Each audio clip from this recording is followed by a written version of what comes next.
Tout autre chose à présent. Notre invitée est la présidente de la Commission des Affaires internationales à l'Union fédérale des anciens combattants, qui, parmi ses multiples actions, apporte son aide dans les démarches administratives pour accéder à certains droits. On accueille Gisèle Grosz, bonsoir et merci à vous d'être avec nous en direct de Paris et de nos studios. D'abord, à quel public lancez-vous un appel aujourd'hui ? Bonsoir et merci de m'accueillir sur le plateau de It24 News en tant que représentante de l'Union fédérale des anciens combattants qui développe depuis quelques années une démarche auprès des anciens combattants résidant hors de France. Donc, cette démarche consiste à nous rapprocher de ces anciens combattants, de tous les ressortissants français et binationaux qui auraient servi sous le drapeau français en tant qu'appelés ou militaires de carrière ou encore engagés dans la Légion étrangère ou alors même qui auraient participé à des missions d'opérations extérieures. Notre conseil s'adresse aussi aux victimes civiles de guerre et également aux victimes d'actes de terrorisme. Voilà, donc on comprend le public ciblé. Quels sont les droits maintenant précisément de ces personnes? À quoi peuvent-ils prétendre? Alors effectivement, ils ont bien des droits et en témoignage de la reconnaissance de la nation, la législation française donc, avait prévu déjà depuis 1914 un droit à réparation qui indemnise à la fois l'engagement mais également le préjudice subi. En fait, ce droit à réparation se décline en plusieurs catégories. On peut noter la retraite du combattant qui est versée aux anciens combattants titulaires de la carte du combattant, la pension militaire d'invalidité versée aux blessés de guerre qui ont eu une blessure ou qui ont contracté une maladie en service. On peut également repérer dans ce droit à réparation la pension de veuve de guerre qui, elle, est versée aux veuves des anciens combattants morts au combat ou qui est versée également aux veuves des grands invalides de guerre. Et enfin, la pension versée aux victimes d'actes de terrorisme en complément du fonds de garantie. Alors, est-ce que ces droits sont ouverts aussi aux Français résidant hors de France ? Absolument.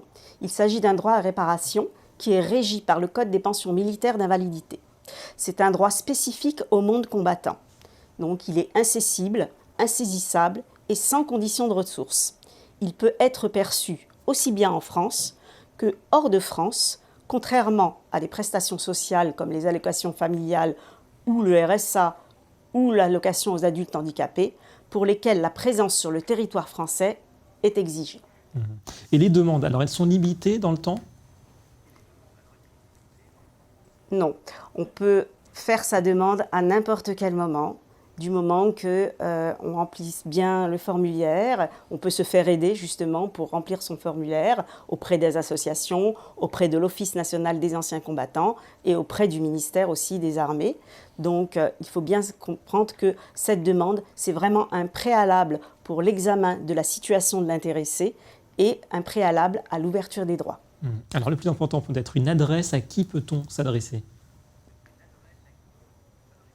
Alors, pour les résidents en métropole, il convient de se rapprocher de l'Office départemental des anciens combattants. Et pour les résidents à l'étranger, alors, il y a 4 possibilités. Premièrement, le consulat général de France du pays dans lequel on réside. Alors, pour Israël, c'est le cas, le consulat général de France à Tel Aviv qui se trouve 1 rue Ben Yehuda. Et on peut aussi se mettre en ligne donc, sur https il-en-bas-france.org dans la rubrique « Nous écrire ». Donc ça, c'est pour le consulat général de France à Tel Aviv. Il y a également possibilité de se rapprocher du consulat général de France à Jérusalem, qui se trouve à la rue Émile Botta.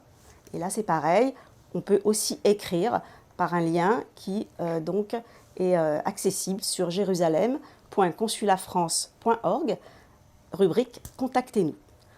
Également, on peut saisir directement l'Office national des anciens combattants en France, donc www.onac-vg.fr et un numéro vert. C'est une plateforme ouverte à tous les ressortissants anciens combattants, qu'ils soient résidents en France ou à l'étranger.